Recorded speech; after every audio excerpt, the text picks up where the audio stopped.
Bonjour, je suis Corinne et je suis très contente de vous retrouver sur le podcast de Réussir son orientation. Durant les épisodes, je vais vous donner des conseils pratiques et concrets pour préparer votre orientation, prendre les bonnes décisions et ne pas vous tromper dans vos choix de formation. Alors si vous êtes parent et que vous voulez y voir plus clair pour aider vos enfants au collège, au lycée ou dans le supérieur, ou bien élève à la recherche d'informations, ce podcast est fait pour vous. Bonne écoute! Aujourd'hui, j'ai décidé de vous parler de l'année de césure. Alors l'année de césure, c'est un concept que je connais depuis longtemps parce que tous mes amis qui ont vécu en Scandinavie en ont fait une depuis longtemps. Et donc en France, c'est quelque chose qui commence à arriver, commence à se développer. Et j'ai de plus en plus d'élèves qui envisagent de prendre une année finalement après le bac, c'est-à-dire de ne pas tout de suite commencer leur parcours universitaire ou dans une prépa, dans une école. Alors, je me suis rendu compte malgré tout, pour avoir vécu cette année de césure avec des élèves que j'ai eus au lycée, qu'il faut l'envisager d'une certaine manière, il faut la préparer pour que cette année soit vraiment une réussite. Et donc je vais ici vous donner plusieurs conseils pour pouvoir réussir et surtout plusieurs pistes d'activités que vous pourrez faire durant votre année de césure. Alors la première chose qui est importante pour moi quand on veut faire une année de césure, c'est d'être prêt dans sa tête. Donc prêt dans sa tête en tant que parent, c'est-à-dire dépasser cette peur de se dire oh mon Dieu, s'il prend une année de césure, il ne va jamais recommencer ses études, ou il est trop jeune, il ne va pas arriver à se débrouiller. Si votre enfant vous demande de prendre une année de césure, alors évidemment vous le connaissez, vous savez si oui ou non il est capable peut-être de se débrouiller, mais malgré tout, s'il y a une vraie demande quelque part, peut-être que c'est nécessaire de l'écouter et peut-être d'en savoir un tout petit peu plus sur cette demande. C'est-à-dire, est-ce que c'est une demande d'année de césure parce qu'il est complètement perdu et qu'il n'a pas vraiment envie de réfléchir à la suite?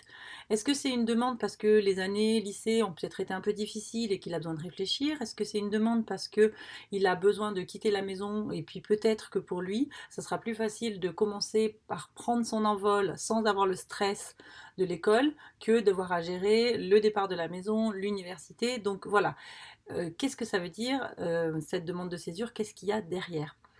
Alors après, évidemment, si au retour de l'année de césure, votre enfant n'a toujours pas envie de retourner à l'école, ben peut-être que c'est pas le moment et qu'en fait, moi ce que je dis toujours, c'est qu'il y a rien qui est écrit quelque part qui dit qu'il faut absolument commencer ses études juste après le bac. Alors peut-être que voilà, s'il travaille déjà et que il peut déjà gagner de l'argent, mais peut-être commencer 1 an ou 2 ans après. En général, ce que j'ai remarqué souvent, c'est quand même au bout d'une année de césure, les élèves sont ravis de retourner à l'université. Pour les jeunes aussi, prendre une année de césure, ça veut dire être prêt dans sa tête, c'est-à-dire avoir un vrai projet, c'est-à-dire pas se dire oh là là je vais prendre une année de césure, je vais finir le bac et ensuite c'est les vacances. Non, une année de césure pour qu'elle soit réussie, elle doit absolument s'anticiper sur ce qu'on va faire, mais aussi anticiper son retour, parce que comme je vous l'ai dit, en général, 99% des jeunes après une année continuent, enfin reprennent leurs études. Et évidemment, à l'inverse de ce qui se passe au lycée, où là on a un prof principal qui vous incite à vous inscrire sur Parcoursup, on est vraiment dans l'esprit de la suite. Là, quand on n'est plus à l'école, et bien parfois, au mois de janvier, se remettre à Parcoursup quand on est loin, c'est pas évident. Donc c'est vrai que là aussi, ça s'anticipe. Et il faut, avant de partir, avoir un plan d'action pour la suite, avoir quelqu'un sur place qui va peut-être pouvoir faire les démarches à votre place ou se faire des rappels dans son calendrier. En tous les cas, anticiper parce que si, au retour de votre année de césure, vous revenez au mois de juin et qu'il n'y a rien de prévu, la première année de césure va se transformer en deuxième année de césure. Donc là aussi, anticipez ce que vous allez faire et anticipez le retour. Deuxième conseil pour qu'une année de césure soit réussie, il faut absolument comprendre son fonctionnement au niveau de Parcoursup. Donc une année de césure dans Parcoursup, elle se décide dès le mois de mars. C'est-à-dire que quand vous allez faire votre demande dans Parcoursup, vous allez inscrire « Je veux faire une année de césure ». Alors à partir de là, vous allez postuler comme d'habitude et les formations pour lesquelles vous allez postuler ne savent pas que vous avez demandé cette année de césure. Et en fait, elles vont évaluer votre demande comme n'importe quelle autre demande de n'importe quel autre étudiant. Donc si votre enfant reçoit une réponse positive d'une formation, alors à ce moment-là, la formation découvre qu'il y a cette demande de césure et elle va envisager cette demande de césure. La demande de césure passe devant une commission.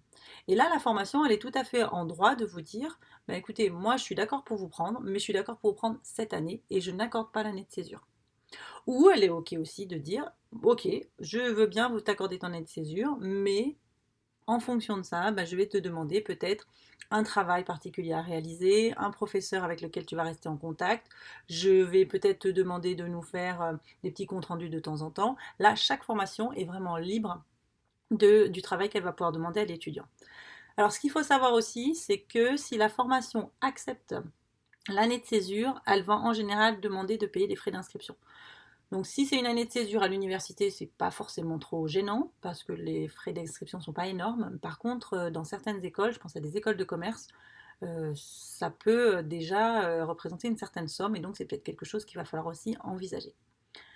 Alors, si l'année de césure est acceptée, enfin, votre enfant a sa place pour la rentrée suivante. Maintenant, évidemment, il n'est pas obligé d'y aller l'année d'après. C'est-à-dire que on lui a gardé sa place, mais il est tout à fait possible pour lui ou pour elle de recommencer Parcoursup au mois de janvier ou une inscription dans une université à l'étranger et de ne pas honorer la place qu'on lui avait conservée. Voilà. Donc ça, c'est des choses à savoir si vous voulez faire une demande de césure dans Parcoursup. La troisième chose et le troisième conseil qui est hyper important pour moi, c'est ce que je vous ai dit, c'est-à-dire qu'une année de césure n'est réussie que si on a un projet. Alors, quels sont les types de projets que l'on peut faire quand on veut faire une année de césure? Première idée, on peut faire un service civique. Donc le service civique, c'est un contrat de travail qui est fait pour une association, pour une organisation à but non lucratif et qui va permettre à un élève de pouvoir travailler et de pouvoir avoir une expérience professionnelle, et cela dans un certain cadre. Donc pour le service civique, je vous renvoie à mon blog sur lequel j'avais écrit toutes les prédispositions, toutes les modalités pour pouvoir faire un bon service civique. Il y a des associations qui proposent des services civiques qui vont vous aider à créer, à pouvoir mettre en place les démarches. C'est peut-être une manière de se rendre utile et aussi d'avoir une expérience professionnelle qui peut parfois permettre d'être accepté dans certaines formations. Une autre possibilité, c'est de travailler, pas forcément en service civique, mais de travailler, d'avoir un projet, donc peut-être travailler avec un contrat étudiant ou un vrai contrat de travail, ou pourquoi pas, j'ai des étudiants aussi qui en ont profité pour monter leur entreprise et profiter de cette année de césure pour vraiment se mettre à fond dans un projet de création d'entreprise qu'ils avaient. Donc là aussi, évidemment, ça fait un plus sur le CV, mais pour certains de mes élèves, c'était aussi une manière de pouvoir financer des études un petit peu chères, des écoles qui vraiment les motivaient. Et c'est vrai que si on met sa main en portefeuille et qu'on a financé une partie de ces études, on est d'autant plus motivé pour pouvoir réussir l'année suivante. Donc travailler, c'est aussi une possibilité. J'ai pas mal d'élèves qui sont partis à l'étranger, donc là aussi, partir à l'étranger, ça se prépare et il y a différents moyens de le faire. Un des moyens de le faire, c'est de partir en tant qu'au pair. Alors, il y a évidemment plus de filles que de garçons qui partent en tant que filles au pair, mais il y a aussi des fils au pair, c'est-à-dire qu'il y a aussi des garçons qui peuvent partir en tant qu'au pair. Il y a des familles qui ont envie d'avoir des garçons.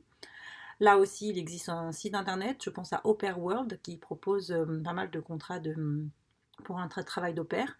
Évidemment, pour être sélectionné, plus on a d'expérience, plus on a de diplômes, comme par exemple un diplôme de secouriste, ou si on a son permis de conduire, mais là aussi, plus on a ces diplômes en poche, plus ça sera facile de trouver un contrat avec une famille. Donc là aussi, la famille va vous accueillir, la famille va vous proposer des cours de langue, vous avez un certain nombre d'heures de travail, pas énorme, et logiquement, si vous êtes dans une ville de taille assez importante, vous allez pouvoir rencontrer d'autres personnes, donc l'avantage, c'est d'avoir un travail tout de suite et de pouvoir rencontrer une communauté internationale assez importante suivant les endroits dans lesquels on se trouve. Donc ça peut être intéressant si évidemment, je ne l'ai pas dit, mais c'est évident, on aime les enfants. On peut aussi partir, j'ai des élèves qui sont partis dans un programme d'échange avec des associations, je pense par exemple à AFS ou au Club Télé, qui propose de rentrer en contact avec d'autres familles pour pouvoir vivre une année à l'étranger. Alors, si on est dans le cadre d'AFS, souvent on va devoir rendre l'appareil, c'est-à-dire accueillir un jeune en retour. Dans d'autres cas, c'est pas forcément évident, enfin c'est pas obligé. Vous pouvez aussi contacter parfois des établissements qui ont un internat en Australie, en Irlande, et qui peuvent, alors des établissements privés évidemment, qui peuvent peut-être vous accueillir pendant un trimestre, un semestre, voire une année, comme ils accueillent finalement d'autres élèves d'autres pays, et donc une possibilité de passer une année à l'étranger dans une école. Il y a un système aussi qui s'appelle les Højskoler au Danemark, qui propose d'accueillir des jeunes. Et il y a ce système aussi en France, c'est l'année-lumière, qui est situé à Lyon et qui propose aussi de développer des compétences en France, puis ensuite de pouvoir faire un service civique, ou ensuite de pouvoir partir à l'étranger dans le contexte de cette année-lumière. Je mettrai les contacts et les sites internet dans les notes du podcast. Alors on peut aussi travailler à l'étranger. Donc pour travailler à l'étranger, on peut faire du woofing. Donc le woofing, là aussi il y a un site internet où quand on fait du woofing, on est accueilli gratuitement dans une exploitation agricole et en échange de son travail, on va être non seulement hébergé, mais aussi on va vous proposer le couvert. Donc, si on a un petit peu assez de l'école et qu'on veut être un peu dans le travail manuel, le woofing, ça peut être une bonne expérience, là aussi, pour 15 jours, 6 mois, un an, ça dépend. Certains pays proposent des visas qu'on va appeler visas vacances-travail. Donc, la France, elle a passé des accords avec des pays, il y a notamment le Canada, il y a l'Australie, le Japon, il y en a plein, où en fait on va vous accueillir en tant que touriste pour plus que 90 jours, pour une année, et grâce à ce visa, vous allez non seulement pouvoir être touriste, mais vous allez aussi pouvoir chercher du travail sur place. Alors évidemment, en général, on n'arrive pas avec un contrat, donc là aussi il faut anticiper, peut-être avoir un peu d'argent de côté pour pouvoir s'installer dans le pays et chercher un travail une fois qu'on est dans le pays. Mais en tous les cas, ces visas vacances-travail peuvent vraiment être un sésame pour pouvoir visiter un pays et chercher un travail sur place. Le principe de Workaway, c'est un site internet aussi, Workaway, qui fonctionne un peu comme le woofing, mais au lieu de proposer des missions uniquement dans des exploitations agricoles, Workaway va proposer des missions un petit peu dans n'importe quel type d'entreprise. Là aussi, il faut s'inscrire. Alors ensuite, on peut aussi faire des voyages, tout simplement, pour partir à l'étranger sans penser à travailler. Donc, voyager, c'est-à-dire j'ai mis de l'argent de côté et je vais faire un voyage. Donc là aussi, ça s'anticipe, c'est-à-dire que où est-ce que je vais aller, où est-ce que je vais résider, comment je vais y aller. On peut y aller à pied, on peut y aller en vélo, on peut y aller en avion, on peut y aller pour un mois, on peut y aller pour 6 mois. On peut décider de planifier toutes les étapes, on peut décider d'y aller un peu au feeling. Là aussi, certaines personnes peuvent l'envisager, pour d'autres personnes, ça sera peut-être un petit peu plus compliqué. Certaines personnes vont vouloir partir seules, d'autres personnes vont vouloir partir accompagnées. Certaines personnes vont peut-être en profiter pour faire du bénévolat, mais là aussi, faites attention dans quel contexte. Donc tout ça, le voyage, sur le principe, c'est assez attrayant, mais un voyage, ça se prépare, un voyage, ça s'anticipe, et si on veut faire un voyage, en général, ça sous-entend avoir mis de l'argent de côté, avoir travaillé, avoir étudié une destination et savoir exactement ce qu'on va faire. Une des dernières pistes aussi, pour certains élèves que j'ai accompagnés cette année, ça a été de faire une préparation, une classe préparatoire, parce que c'est des élèves par exemple qui voulaient faire médecine et qui n'ont pas été acceptés en PASS ou en LAS et qui ont décidé de faire une prépa zéro. Donc pourquoi pas, c'est-à-dire se mettre au boulot pour pouvoir envisager l'année suivante de repostuler. Alors évidemment, les prépas, elles ne garantissent pas d'être pris l'année d'après, mais c'est vrai que bon, souvent quand même, ça c'est assez, c'est un point positif dans votre dossier, et surtout, ça vous donne un plus grand nombre de chances de réussir finalement lorsque vous allez retrouver la classe de PASS, de LAS ou une autre formation que vous aurez préparée. Voilà, donc il y a plein de manières de réussir sa césure. Donc si je répète les idées que je vous ai partagées, la première chose c'est d'être prêt dans sa tête, donc prêt dans sa tête de parents, mais aussi prêt dans sa tête de futurs élèves qui va faire sa césure. Une deuxième chose, c'est d'anticiper sa césure sur Parcoursup et de bien comprendre comment ça fonctionne pour pouvoir la mettre dans Parcoursup au bon moment. Et ensuite, de la préparer au niveau de ce qu'on va pouvoir faire durant cette année. Est-ce que ça va être travailler? Est-ce que ça va être partir à l'étranger? Est-ce que ça va être voyager? Quel que soit le projet, finalement, il faut l'avoir préparé, il faut l'avoir anticipé, parce qu'une année de césure, ça ne se décide pas comme ça du jour au lendemain au mois de septembre. Voilà, j'espère que ces conseils vous seront utiles. Je vous mets les sites internet dont je vous ai parlé dans ce podcast dans les notes.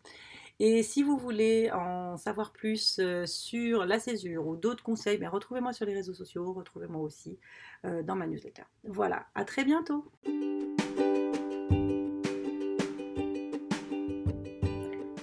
Voilà, j'espère que cet épisode vous a plu. N'hésitez pas à le partager et à vous abonner à ma newsletter où une fois par mois, je partage des informations sur l'orientation et je vous invite à des ateliers gratuits avec des thèmes très utiles pour vos enfants. À bientôt!